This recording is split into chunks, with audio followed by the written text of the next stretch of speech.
Hello, welcome to episode 296 of the 77 Club. Harry, start with the socials. The Wolves 77 Club on Facebook and Instagram. We're at 77 Club Podcast on X. And we're on YouTube and Spotify. Please rate and subscribe. Jack Williams is here. Hello, everybody. Harry, we've got a couple of games to talk about. Let's start with Everton at home, Saturday, 8th of March. Seems like a lifetime ago now.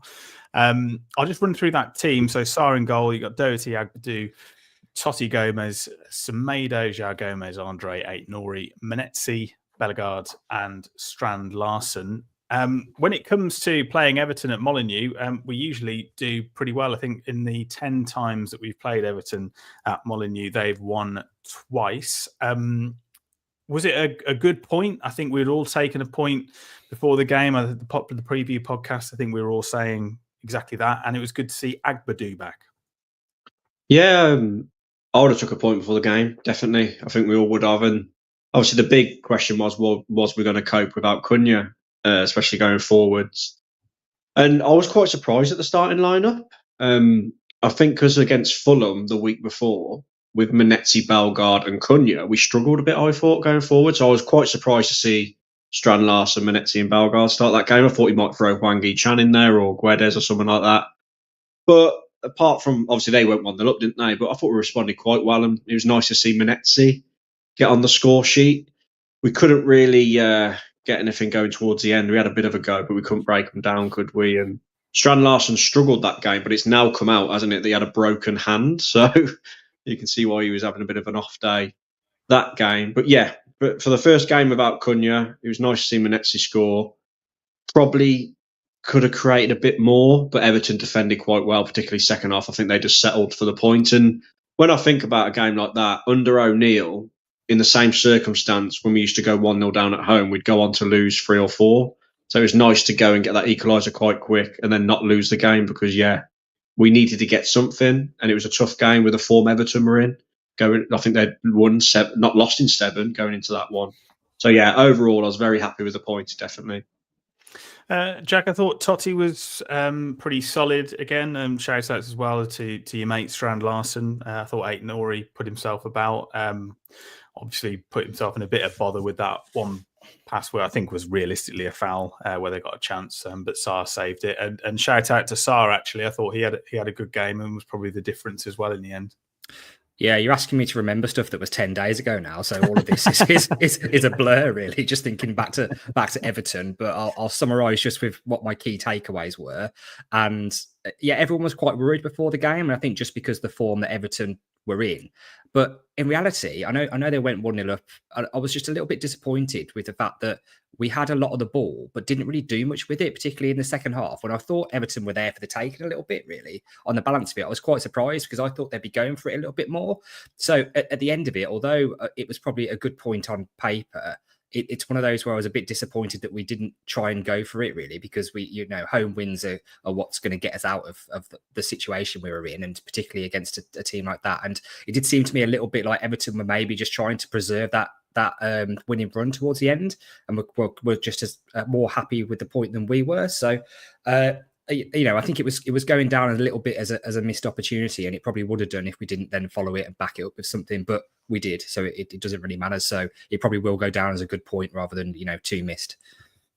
And just to echo Jack's point there, Harry, 65% possession for Wolves. But when you look at the XG, which I don't really like doing because I think it's a pile of shit, but I sort of proves the point here.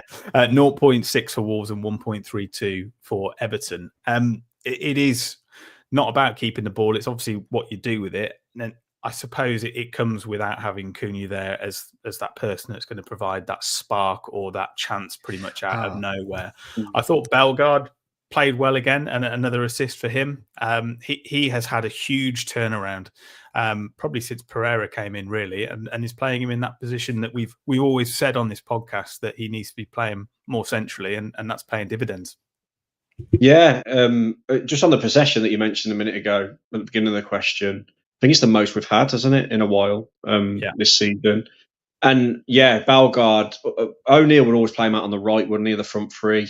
Mm-hmm. He has played midfield under Vitor Villa, being his big turning point, wasn't it?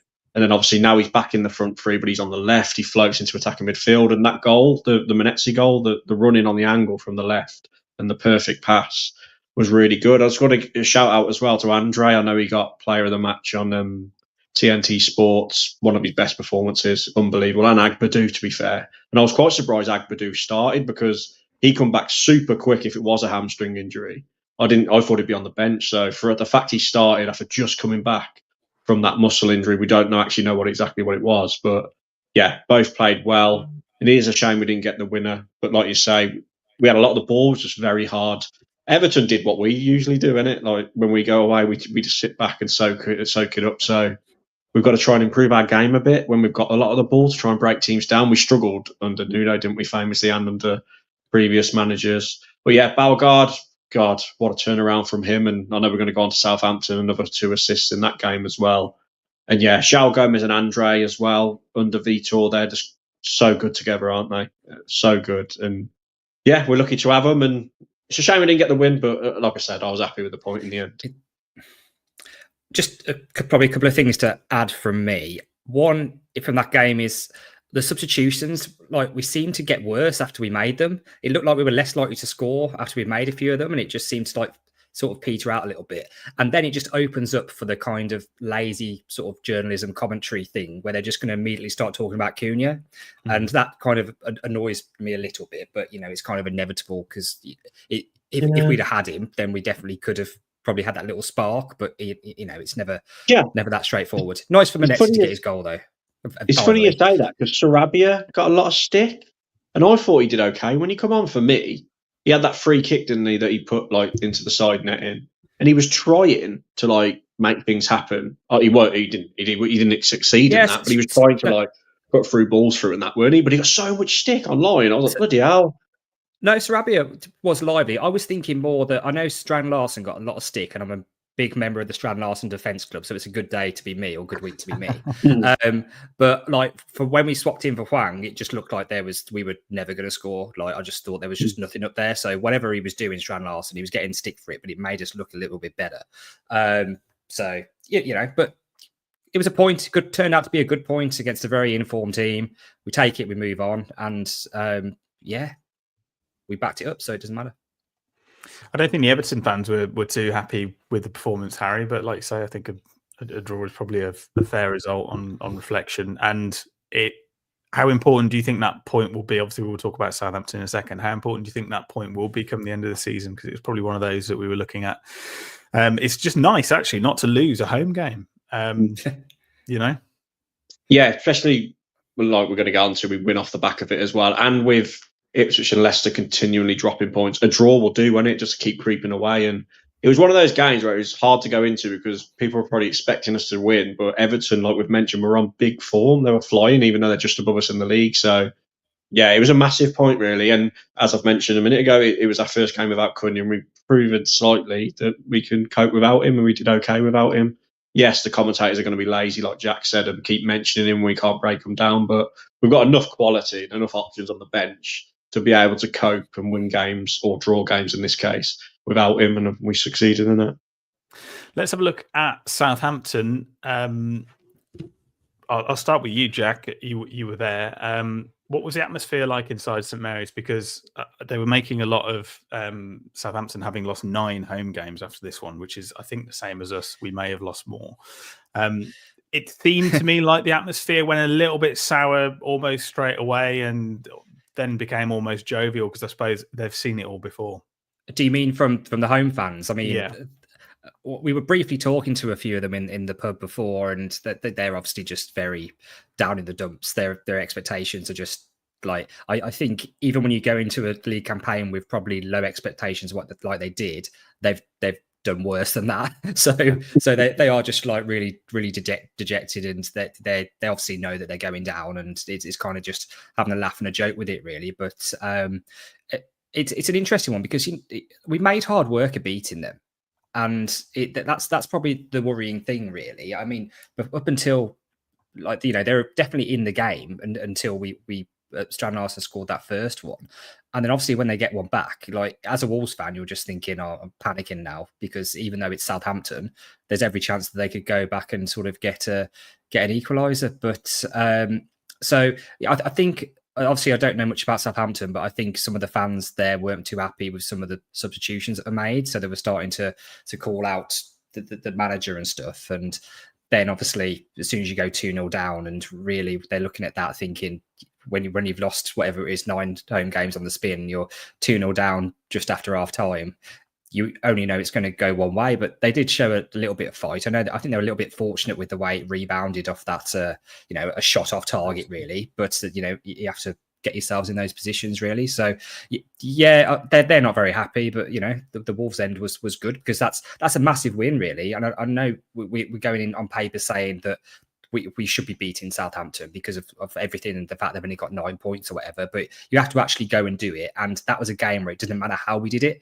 because that's the one really that, particularly with the fact that Ipswich and Leicester just seem to keep dropping points, not even dropping, but just not picking up any points, man. So everything we get, we seem to just be extending that gap now. And sort of the fact is that they're very quickly running out of games. If you think every team now has 9 games left, so we are 9 points in front of them. Our goal difference is better, so it's going to take them 4 matches to go above us. That's if we get nothing from those games.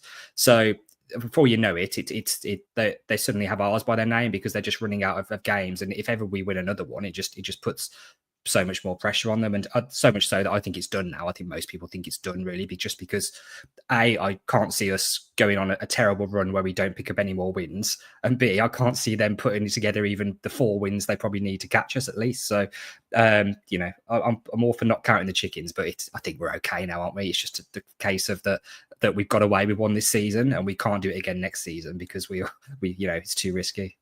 Well, you've said the thing that you never meant to say, but here we are. I wouldn't have said it last week, but now we've got that. Like, as long as we don't lose against Ipswich, then it's done in it, I think. So I think we should be fine. Even if we do lose against Ipswich, I still think it'll be fine. But Heard it here first. Harry, a big weekend for Strand Larsen. Came in for a little bit of stick off you on the pod previously. Amongst the summer signings that have scored the most goals, he is actually second, only behind Rory Delap now. Delap's on 10, he is on 9. Then you got Dominic Solanke and Ismail Assar at Tottenham and Palace, respectively, on 7. I think there was a tweet that you shared in the group before the game saying that Southampton, don't worry about it. Strand Larsen's playing up front. He doesn't do anything. He has no work rate, and balls into the box, don't worry about it. Obviously the first one was I thought a very good header. Yeah, just funnily you called Liam Delap Rory Delap there, and that's made me giggle. Right. Sorry. Liam Delap. Larsen, fair play. Like we just mentioned, he's been playing with a broken hand. He admitted himself on that podcast he did with the official Wolves podcast that he lost a bit of form. But at the end of the day, the reality is, me and Jack have said this before, I have criticised him in recent times. His form did dip, and his finishing was poor in a little spell in January. But 9 goals this season, you can't moan at that in a team that are struggling down in 17th. And it was a big game for him, really big game, because we needed him to step up. And I was quite surprised again that it was Bellegarde, Manetzi and Strand Larsen. Although, I say I'm surprised, I kind of expected it. But with Sarabia, Guedes, Hwang all on the bench, it wouldn't have, you could see one of them starting. But no, right decision. Manetzi didn't do too much, although he was involved in the second goal. And yeah, great header, although poor goalkeeper from Ramsdale in hindsight, probably should have got a hand to it at least. And good finish for the second one, but poor defending from Southampton. But yeah, I agree with Jack. The first 15 minutes, I was shitting my pants a bit. It was all Southampton until we scored. And then we should have been 3 or 4-0 up before they got that one goal, especially just before they scored it, when I think it was Guedes was bombing for the middle. He should have just laid it left to Aït-Nouri. He goes right. Sarabia's offside. He messes it up anyway. Just little things like that. João Gomez had a massive chance. Yeah, he put just wide. So I thought Toti Gomez bombing down the wing, by the way. Did you notice that? He was right to the byline to cut it back to João Gomez. Toti Gomez and Agbedu were brilliant again. Andre and Gomez, João Gomez were brilliant again. And yeah, Strand Larsen, man, I was so happy for him because, like we say, he's had a lot of critics. I've been one of them. People have gone way overboard with the criticism, though. Like, I know we're paying a bit of a hefty fee, for him coming up. Is it hefty though? Well, 30 million euros, and well, you're getting what is essentially going to be 10, maybe 15 yeah. goals. And he's only going to get better. He is only going to get better as his first season. I gave the example the last podcast we did. When Cunha first come in, he struggled. He really did. That first spell under Lopetegui. And now he's only going to get better. Strand Larsen and great header. Put more balls in the box, man. Put more balls in the box. And he's our only player to score a header this year. That's his second one now. So, yeah, there we go. We go over live now to the Strand Larsen fan club and its chairman, Jack Williams. Jack, do you feel a little bit vindicated? I mean, you stuck by him through thick and thin and broken hands. Well, I wouldn't say thick and thin because it was only like not even 2 months ago he scored against Spurs and everyone bloody loved him and thought he was brilliant because he came off the bench then. So it's just it's weird how he divides opinion, and we've spoken about this before, haven't we? I think because of something I overheard at that Spurs game. Actually, it's just some people, you think he's really good, and other people just think he doesn't probably do enough. But for me, obviously, he is a striker, so I just look at his finishing, and I think his finishing is good once he's actually given the opportunities. And the people who are sort of criticising him are criticising for his hold-up play, which I agree could be better.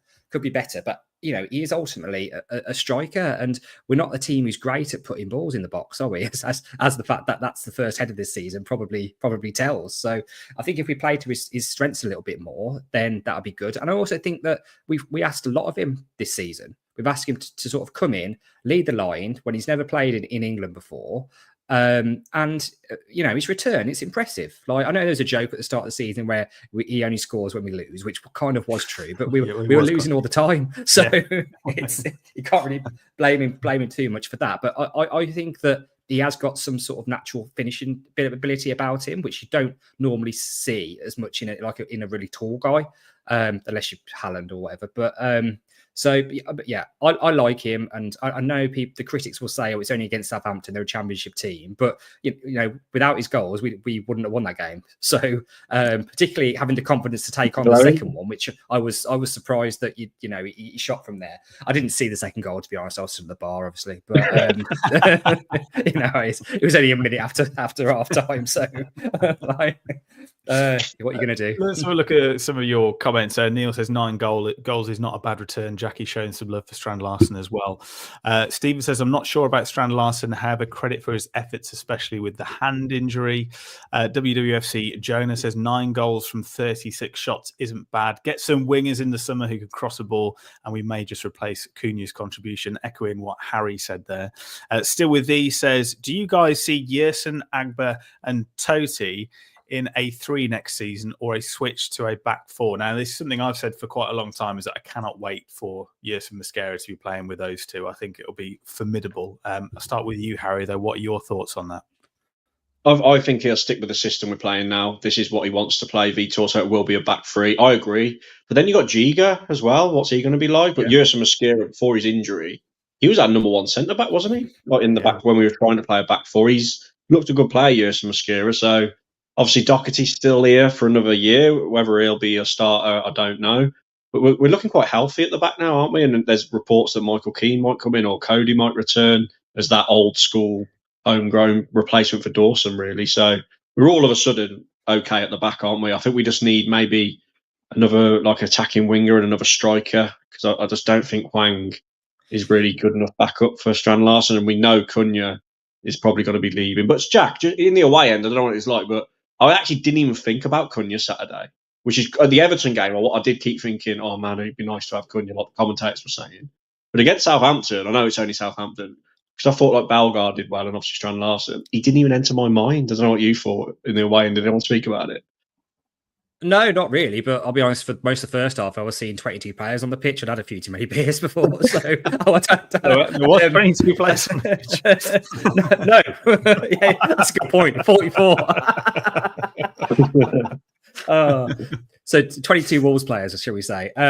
So no one spoke about it really. We just thought that just the same thing, but you just got to get over it, because we coped with it quite well last time.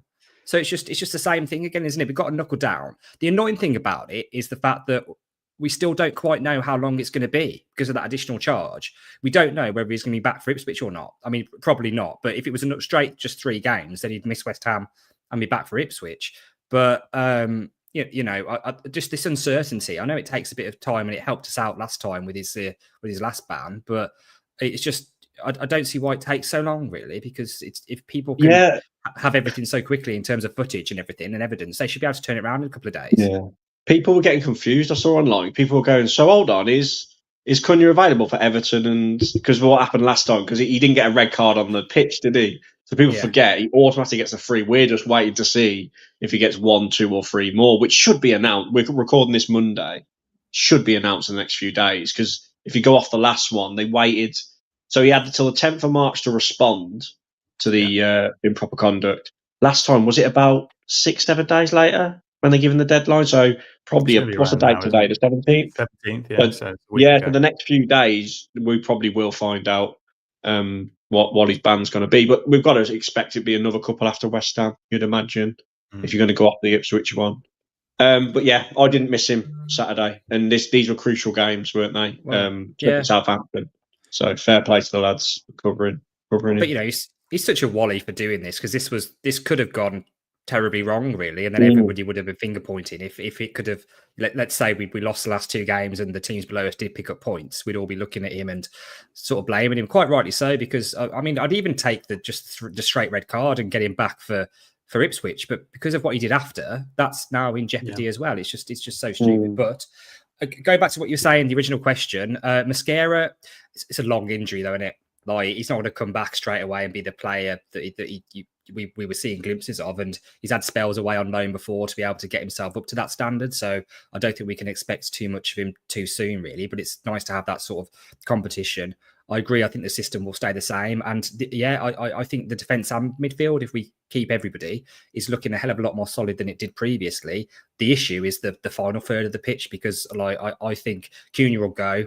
And then apart from Strand Larsen, I'm not really too fussed about keeping any of them, really. I think that's the areas where we probably need to improve, to be brutally honest. So I don't know what I really about the likes of Gweda, but I think if you're a top side, which I think Cunha is good enough to go to, I don't think there's anyone probably. I think he'd get into all of the top 6 realistically. I think, but if you're Slot or you're Pep even, or whoever it is, looking at it and going, what's his temperament like, and looking at his record this season, it's all very well having a fantastic player, but if you're out for what is essentially going to be a quarter of a season, I think it's going to have a big impact on where he goes in the summer, because they're going to have to stump up the money, aren't they? Because the £62.5 million release clause, regardless of whether we go down or not, I think he's worth more than that for what it's worth. Having paid £47.5 million for him. I reckon that if he went to a really big club, though, he wouldn't have the same sort of big fish, small pond attitude, which means he has that same sort of attitude carrying around the pitch, potentially. I don't know, obviously, but yeah, I mean, it's a consideration, isn't it? So they'd have to have words about discipline, but it doesn't impress anybody if they're looking on potentially to spend a lot of money on you, does it? And you've been suspended twice just this year, basically for losing your head. So yeah, it don't always work out, does it? Could look at Neto at Chelsea; he's struggled. The one that's only worked out really, although he's been injured lots, Jota. Mateus Nunes has done nothing at Man City. What other example? Who else as big has left us and struggled? That's about it, really, isn't it? But yeah, Neto hasn't worked out at all, has it? So it don't always work out. But he is. He's probably the most. Is he the most talented out of the lot? Do you reckon? Probably is, isn't he? Neto. No, I think Cunha. I think Cunha's, or in terms of goals and assists, Cunha's way ahead of Neto, isn't he? And for his goal. Was Jota linked back with us, Harry? I think you said that. Potentially in that. I mean, I think European football is probably going to be the downfall there. It was Ben Jacobs, Talk Sport, did like an article, and he said Wolves are interested, but I mean, they ain't not going to be, are they? Let's be honest. They're not going to turn around to him and say, no, we're not interested in Jota. But I think, it's more likely he wants to go to a club that are playing Champions League football. So who's that going to be? Forest, Arsenal, or Newcastle, maybe? But he was shit, wasn't he, against Newcastle in the Carling Cup final. His injury record is not been very good at all. It's not great. It's really, really bad. I think he's played 18 games this season. I think he's got 5 goals. So it's not a bad return for where he plays. Obviously, Liverpool are pretty free scoring usually in the league anyway. A bit of a weird. I mean, he could end up in Newcastle. That seems like the obvious place for him to go, possibly. Or Forest. He could go somewhere like Forest, I think. He'd never been linked there, but I could just see that happening. Or Arsenal. He'd be anyone up there. And he is a good player, but he just sends in eye to eye with Arnie Slot, apparently. But the summer would be really interesting for us. But if we're being honest, would Jeff Shea and Matt Hobbs really go in for Jota? You just can't see it, can you? He won't come back. They always say never go back, and I feel like that about Jota. And probably maybe the only one I would really welcome is seeing Neves back, which could be a possibility. Raul? Definitely Raul, love Raul, but he's not good enough. Cody? It's just like with the exception of Matt Doherty, who's actually come back. Like he always gets mixed. Like there you go. So that's the one before that was a Phobie, which is years ago and in the Championship. What I'm saying is the amount of stories you get for the amount of time stuff like this actually happens, it's like 20-1. Just because people say, "Oh, Cody will come back, Jimenez will come back, Jota will come back." It's just lazy journalism, just putting 2 and 2 together and thinking this person looks like they might move on. Let's say they go back to their old club, and I just think there's nothing in it. Jota, well, even if he leaves Liverpool, he'll still be able to go to a top European club who can pay him more money than us. So I genuinely think if Wolves will pay a fee, I genuinely think Cody might come back if Leicester go down, purely because he's a homegrown player and there will be the Dawson replacement. Raul Jimenez, I think he might stay at Fulham because I think they've got an option to offer him another year. So I think out of all of them, all these ones we keep being linked with to come back, I think Cody is the most likely, just because it nearly happened in January, didn't it? He wanted it. Leicester blocked it. Let's just hold this thought. So Leicester's goal difference is -40, and we should take the centre back. He'll be back up. He'll be back up. Because it's a good feeling. It'll put a smile on everyone's face in being back. Just nostalgia. It's like Southgate taking him to the World Cup as a cheerleader. That'd just be what you like. I know. Well, I'll be honest. I can't let go of the Nuno era. It's been 6 years, and I'm still hanging on to it. So I wanted to come back for that. Just the memories and Jota and Adama Traore. Get them all back. You want to get the band back together? Nuno? Should we take Nuno? yeah. Well, he's too big time now. Speaking of Forest and co, Harry, you've got a story that you found about the number of potential English sides who could qualify for European competition next year. Just tell us a little bit about that, because the number seems just ridiculous, but there is a way that it plays out. Yeah, well, I can't remember exactly what it is, Sam, so if you've got it in front of you, but it's something like, is it like Villa need to win the Champions League? I think Spurs or Chelsea need to win the Mickey Mouse one. I think Chelsea need to win the Mickey Mouse one.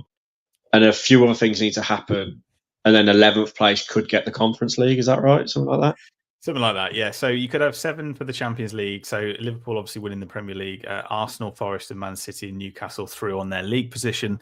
Villa could win I hate saying this, could win the Champions League, and Man United or Tottenham could qualify for the Champions League as Europa League winners. And then the Europa League could have 3 places, Brighton through their league position, Fulham as FA Cup winners, and Chelsea as Conference League winners. And then at the bottom of the pile, you got the Conference League with Bournemouth inheriting the Carabao Cup winners spot from Newcastle as the highest non-qualified team. Does that make sense? Are we all with imagine? It's so what you're saying is if we have a nice little run towards the end of the season and come 11th, we're getting our passports out. Is that what you're trying to say? Jack, you're dusting off the passport? Mine's right here. I mean, like, if we don't finish in 17th, we'll get relegated. That's the only place that we can finish the season. So let's get rid of that straight away. Secondly, like I don't like this. It's getting ridiculous. The fact that like I was a bit uneasy when there's occasions where you can get 8 teams from sort of England in there across the competitions, but the fact that it's even possible to be 11, so you can finish in the bottom half of the Premier League and get rewarded with European football, it's just ridiculous, and it's going to take the spin off it. That said, I would take it in a heartbeat. I don't care. I'll go anywhere. So whatever. I will go anywhere. Yeah, so send me to Kazakhstan. I won't bother. We'll do it. So it's fine. I mean, Harry, we're 15 points off Brentford at the moment, so I don't think it's going to quite happen. But do you think it's good having these so many European competitions? I was talking to my dad about it. He said he would like to see it go back to how the old European Cup was. So if you won your league, you went into the Champions League essentially because you were the champions of your league, and that made perfect sense. And then expand, money. You end up with 11 teams out of a 20-team division. Potentially going on a European tour. And I don't know how much that damages the actual Premier League product itself, potentially, because you're playing, a lot of teams will be playing Thursday, Sunday, and that's just a pain in the arse. And it's horrible, as we know, to get up for those sort of games on a Sunday. Yeah, I think it's gone too far. Even that Conference League is a bit too far. I think the Champions League and the Europa League, or the old UEFA Cup, whatever it used to be, that's enough. I mean, it was a lifelong dream to get in it, so I'm glad that we made the most of it. And I don't know, but saying that, if next year we had a run and we got in the Conference League, I would be happy. So it's a bit, I'm contradicting myself, whatever you want to call it. But Vitor, just while I'm talking to Vitor, I thought the seat, and I'm bringing it back a little bit, sorry, to Southampton. I thought the scenes, Jack, I don't know if you stayed for it. It was so good watching him at the end, like cheering with you. Jack, he was bobbing around in the harbour by that time. Yeah. No, I was all right. The second half, I wasn't too bad. He was like a giddy kid, wasn't he? Have you seen the clip? Well, you might have seen it in live, Jack. He's jumping up and down like a giddy kid. He's quite likeable, isn't he, Vitor? And I think he's done a really good job as well, to be fair. Yeah, he stayed to the end, and he came over and acknowledged the away end and did his little fist pumping thing. So yeah, he seemed happy. A great job. Were there two? He has really. He has. No, I was all right by then. It's just the start of the game was a bit ropey. Yeah, he has done a great job when you think about sort of the fact that we were 5 points adrift when he came in. And I know the teams around us haven't done very much since, but we've started winning games. I know we've lost games as well, but the key to getting out of this of a relegation situation is by winning games. It doesn't matter if you lose a few, as long as you're picking up 3 points every couple of weeks. And that's what's happened, and that's why we seem to be pulling away now. So there's a nice gap there. Like I say, anything now, I think it's pretty much job done really. That like the other teams below us would have to go on one hell of a run to even catch us, and that's if we suddenly enter bad form, which with the fixtures we got coming up, I think we're going to pick stuff up. So we'll see. Harry, what are your thoughts on that? Because obviously we've got to play Ipswich away and we've got Leicester at home, haven't we? So I mean, it is very much in and out of our hands at the same time. Yeah, just before I get onto that, I agree with what wwfc Jonah has put here. He's put his press conferences are great too. You can tell he loves it. I completely agree. So I watch him every week to try and get something out of the YouTube video. But yeah, he's so like, you can tell, like I say, you can tell he wants to be there. He's happy to be there. He answers the questions very open and honestly as well, which I really like. And every week, without fail, he always says, I don't care about the opposition. We're concentrating on ourselves. And that was very much Nuno-like. But yeah, on the we're not getting caught now. We're not. And I think the biggest turning point was, I think, when we beat Man United and Villa, wasn't it? And I know Leicester, his first game was a massive win at the time as well. The 3-0 win away. But that Man United win felt massive, the 2-0 around Christmas time. And then obviously Villa. And it's done, really. Like Jack said, I think even if we wouldn't have won against Southampton, I still think I genuinely can't see Ipswich or Leicester getting more than 26 points from now. And we're on that now, aren't we? So one more draw will probably do it, which is mad when you think how low. Is it ever been this low in years gone by? I know Southampton, they can break the record, can't they? If they don't get another win or a few draws, they're going to be the worst ever Premier League team. They've got 10 games to try and get past 11 points.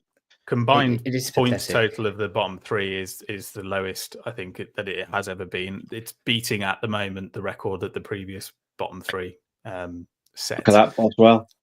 James says for Wolves, Vitor Pereira's win percentage is 44%. Lopetegui was only 37%, and we got spanked in some of those games as well under Lopetegui. Obviously, you're thinking of Brighton and Arsenal as well.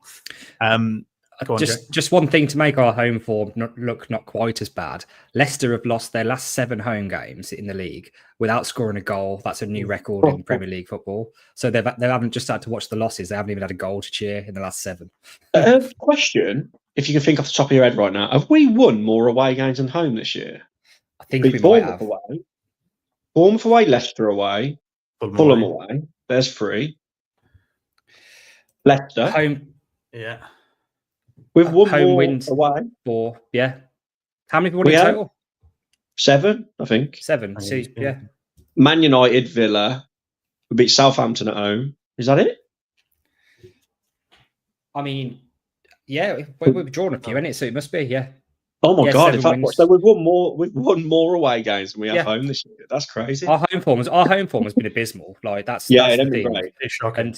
And any team down the bottom, I mean, the same with the likes of just mentioning Leicester. Then is you have to pick up points at home, and you're doomed if you don't. Particularly as a team who's in a relegation battle, and we haven't done it so much. I mean, 2 of those wins are pretty much after Christmas, aren't they? With the Man United Villa ones. So that's you think when I was think back to our first season in the Premier League, 03-04 under Dave Jones, we never won one away game that season, but we got 33 points. And 33 points now would keep you up by a mile. So that just shows how strong the Premier League was back then. We were joint bottom on 33 points. And I remember famously Man City away, we drew 3-3. We were 3-2 up with like 10 seconds to go. We couldn't get that win.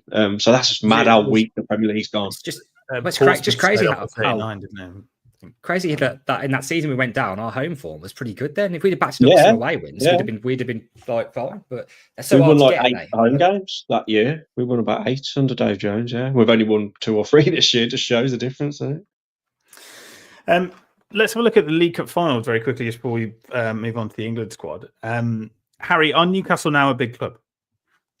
Oh, they've always been a big club. I know they haven't.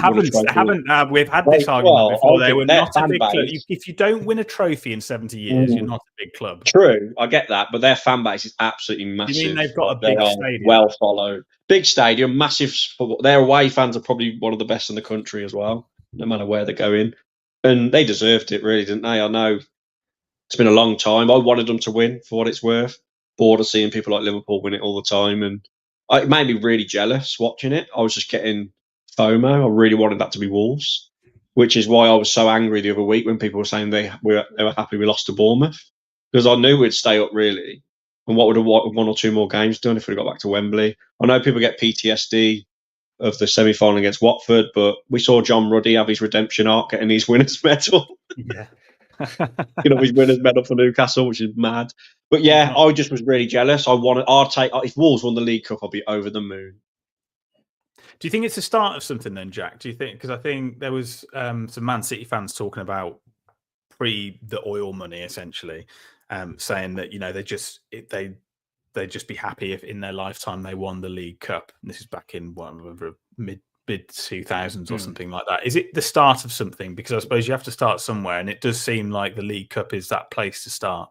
Start something for Newcastle. I mean, they've been fighting with it ever since the takeover, really, haven't they? That like they've got in the Champions League for a start. That's a hell of an achievement. That's incredible straight away. So they've been in and around these sorts of conversations for a few years now, really. And if you are going to win a domestic competition, then the League Cup's a great one to start with. If you're not a Man City or a Liverpool, because it's the one that the teams seem to take the least amount of interest in. But like I was watching it yesterday, and I sort of just did feel like it would be incredible if it's us. And that I just, same as Harry, I just feel jealous really when teams win it who aren't us. I just kind of think that we had an opportunity, and it's not as far away in some circumstances for teams that aren't the so-called old Big Four, Big Six, whatever they were called, or whatever it is now. It is a little bit more open and more competitive. I mean, look at the likes of what the Forest are doing this year. So it's not impossible to beat these teams on their day now, and particularly with the dip in form that Man City have had. Like, there's no reason to say Bournemouth couldn't beat Man City in the next round of the Cup after the season they've had, or the season the 2 respective teams have had. So that there is opportunity there, particularly when all these clubs, if even more clubs are playing in bloody Europe next year, that it is going to help, because we've seen that teams do struggle after playing away midweek. So it's opportunity there, and again, it's just jealousy really. I just want us to win something in my lifetime. And but to be fair, if you'd asked me 10 years ago, I wouldn't even thought we'd ever have played in Europe, and that was the one thing I wanted to see. So you can't have everything, because there's a hell of a lot of really big clubs in the Championship or League One who would absolutely bite their hand off just to have a season away in the Europa League, as it's called. So yeah. Definitely. And to be fair to Newcastle, I mean, their run to the final and obviously culminating in a win the final was tough. I mean, they beat Forest away on penalties.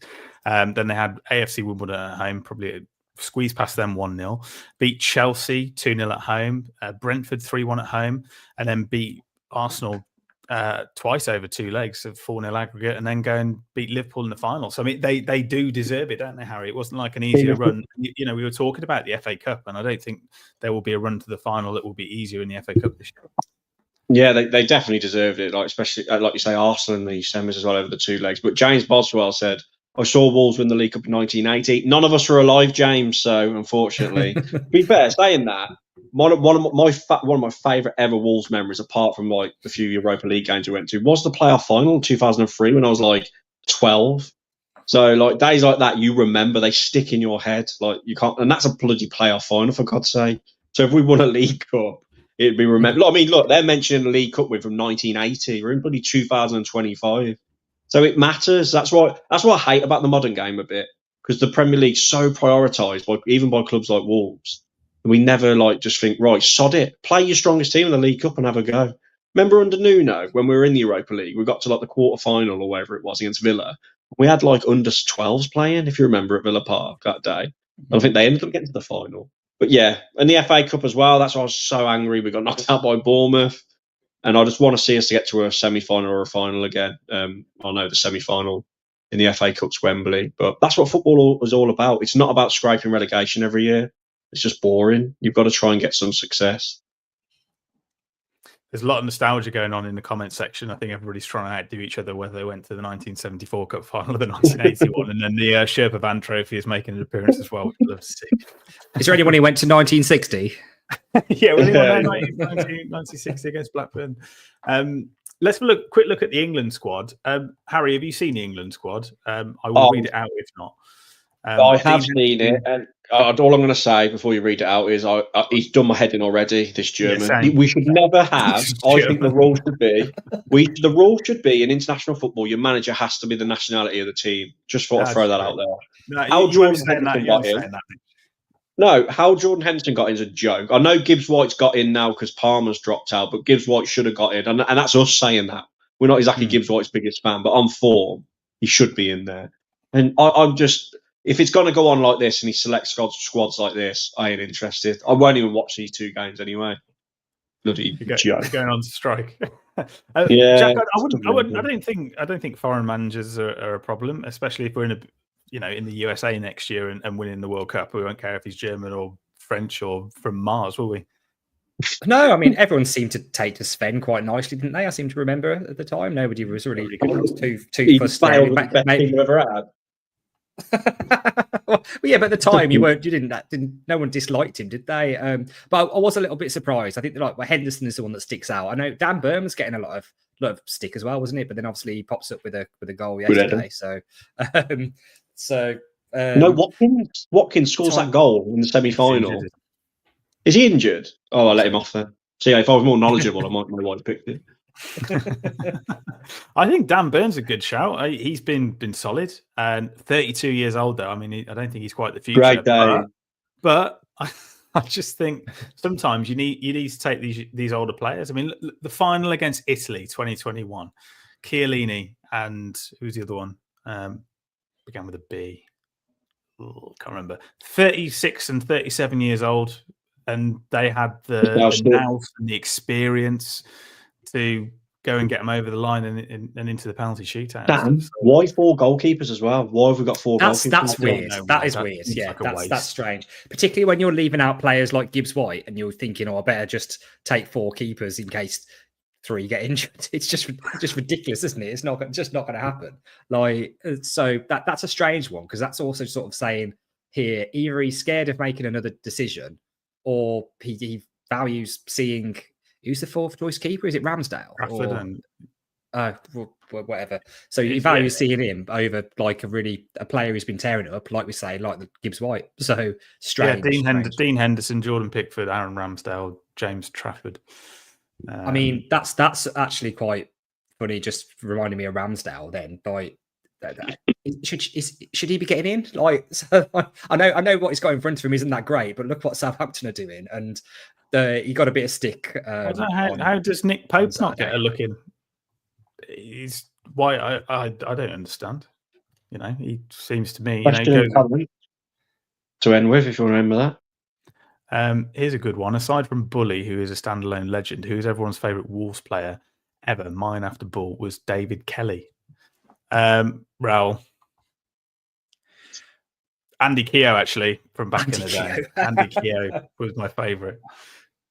Harry? As a kid, it was Robbie Keane. I was obsessed with him, although he weren't there long. In my adolescence, teenage years, it was Ebanks Blake around the Keogh era. These are then Jarvis. Recently, before Cunha started becoming a street fighter, I would have said Cunha, but probably got to be Neves, isn't it, for the passion he showed recent times, yeah. Jack? My favourite of the Fosun era is Jota. It was always Jota. I don't know why, just because he can finish, I think. I like that. Back in the day, yeah, I like Jarvis. Kitely? And then, well, yeah, you couldn't not like Kitely, could you? It was great. It's just a shame it didn't really work out for him, sort of Premier League. But yeah, those ones, I think. I have a story to finish on. A football club suffered an embarrassing mix-up, and this is when I sort of thought about did the Wolves admin Harry on Twitter before the Everton game, I think it was, put out the wrong graphic or something, put that the Rayo Vallecano logo instead of Everton's. But this goes one step further. A football club suffered an embarrassing mix-up as they held a minute's silence for a former player who wasn't dead. Arda Kadadze and Levski Sofia paid their respects to footballer Petko Ganchev before their Bulgarian First League clash. And they got halfway through the minute's applause before they came over the tannoy and said, actually, he's not dead yet, so we can carry on. Walked out onto the pitch like Messiah. Oh! That reminded me. Have you ever seen that Big Brother clip? Hell of a baller. Sorry, go again. Have you ever seen that Big Brother clip from back in the day where they think that David's dead? Yes, David Guest. That is one of the funniest clips I've ever seen. Is it David Bowie that died? And his ex-wife was in the house? They're like, David's dead, and they think it's a Big Brother contestant. He's in the bed, and he's like, what? You had to see it. Sorry, it's probably a bit out there. It's funny clip. So both teams could be seen in the centre circle with their heads bowed to remember the former Arda star, who it turned out was still alive. And at half-time, Arda sent an email to the television station broadcasting the match to confirm that Ganchev was still alive. It said, dear journalists and fans of the Arda team, the management of PFC Arda would like to express his deepest apologies to the team's former footballer, Petko Ganchev, and his loved ones after the club received incorrect information regarding his death. We wish Petko Ganchev many years of good health to enjoy Arda's success. So the teams went on to draw. I assumed that he must have been like really ill or something then, but he wasn't. He was just sat at home watching the telly and they started doing applause for him.